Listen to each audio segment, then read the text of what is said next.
انشاءاللہ مزید چند باتیں رکھنے کی کوشش کروں گا۔ سب سے پہلے آئیے کلام مقدس سورہ توبہ کی اس آیت مبارکہ کا ترجمہ کر دیتا ہوں تاکہ باتیں مزید سمجھنے میں آسانی ہو جائے گی۔ اللہ سبحانہ و تعالیٰ ارشاد فرماتا ہے ان عدۃ الشہور عند اللہ 12 شہرا فی کتاب اللہ۔ اللہ رب العالمین نے 12 مہینے کا شمار کر دیا اپنے کتاب مقدس کے اندر، اور ان 12 مہینوں میں سے 4 مہینے جو ہے حرمت والے مہینے ہیں، جس کا ذکر آگے اسی آیت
عشرة مرة يفصل بين كل ركعتين بتسليمة فإذا فرغ من صلاته صلى على 70 مرة ثم يقول اللهم صل على محمد النبي الأمي وعلى آله ثم يفجر فيقول في سجوده سبوح قدوس رب الملائكة والروح 70 مرة ثم يرفع رأسه فيقول رب اغفر وارحم وتجاوز عما تعمل إنك أنت العز العظيم 70 مرة ثم يسجد الثانية فيقول مثل ما قال في السجدة الأولى ثم يسأل الله حاجته فإنها تقضى.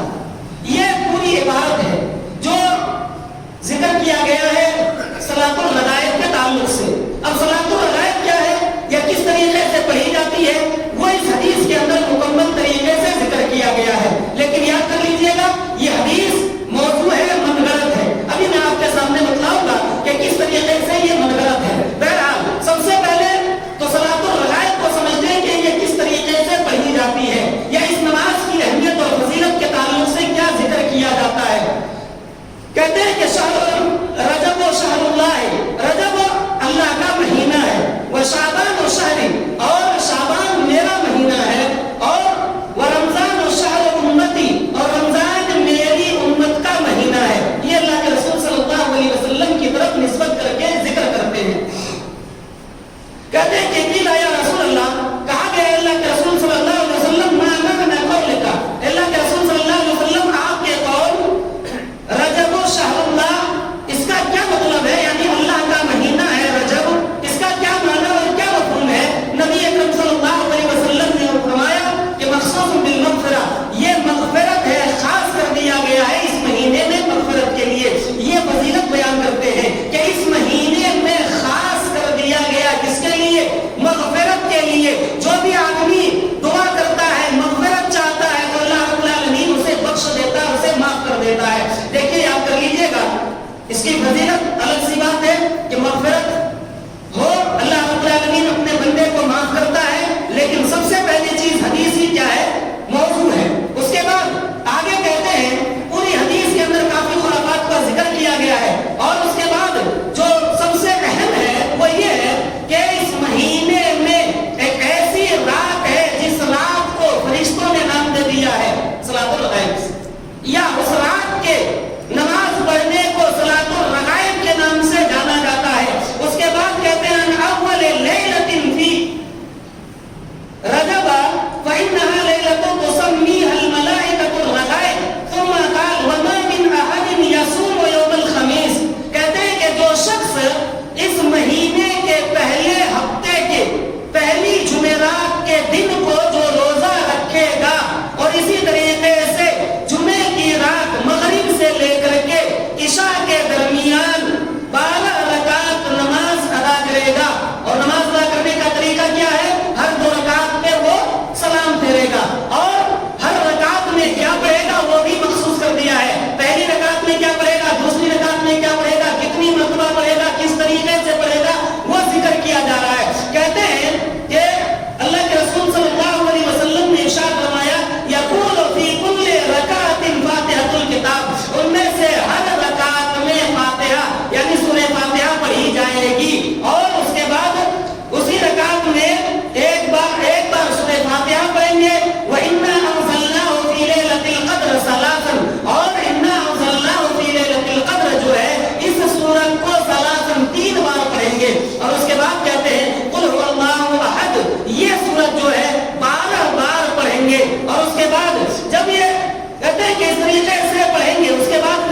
सलात और रगायत के नाम से जानते हैं। फिर कहते हैं कि इस हदीस के अंदर आगे जिक्र किया कि जब कोई आदमी इतना कर लेता है और उसके बाद कहता है तुम यसअलुल्लाह, फिर वो आदमी अल्लाह से यसअलुल्लाह, अल्लाह से सवाल करता है, अल्लाह से मांगता है हाजत, वो अपनी हाजत को, तो अल्लाह रब्बुल आलमीन उस बंदे की हाजत को, उस बंदे की जरूरत को क्या करता है, पूरा कर देता है।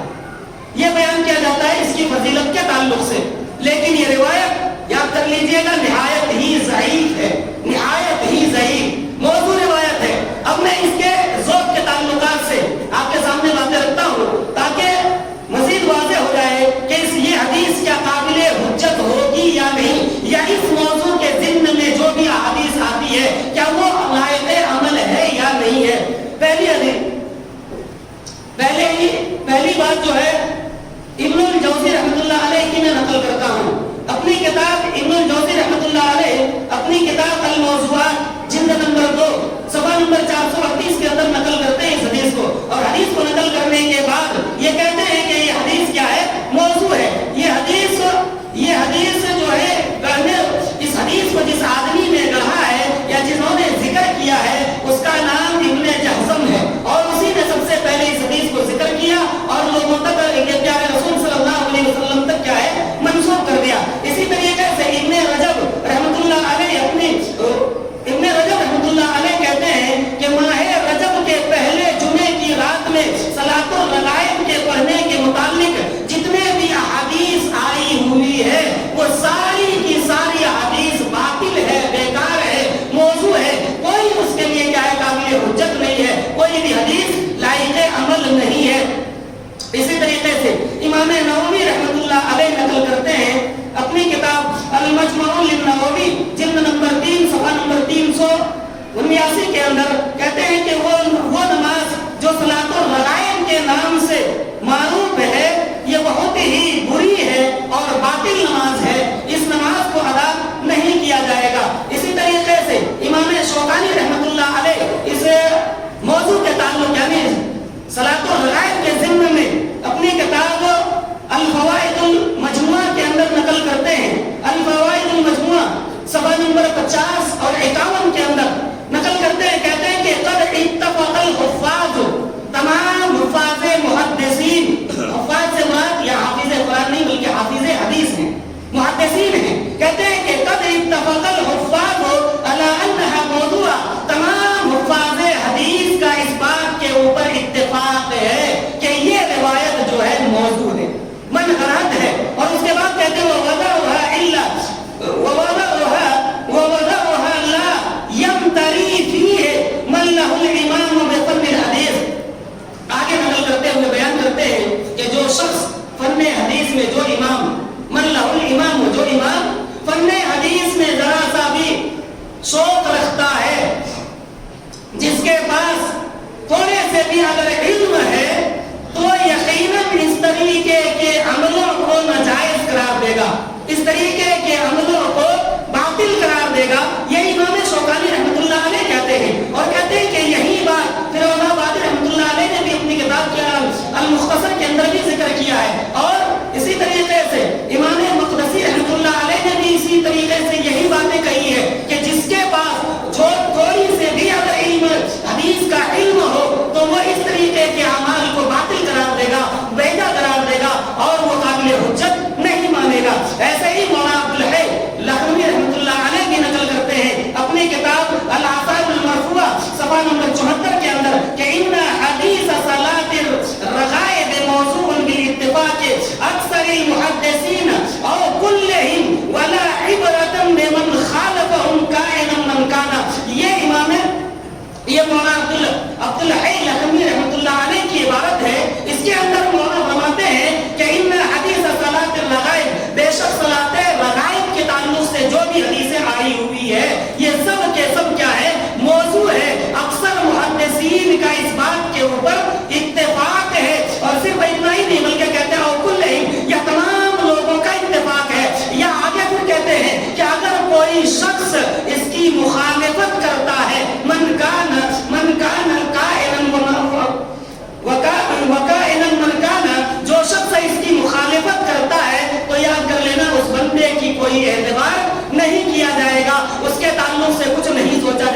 خاتمہ ہو، ایمان بالخیر ہو، وآخر دعوانا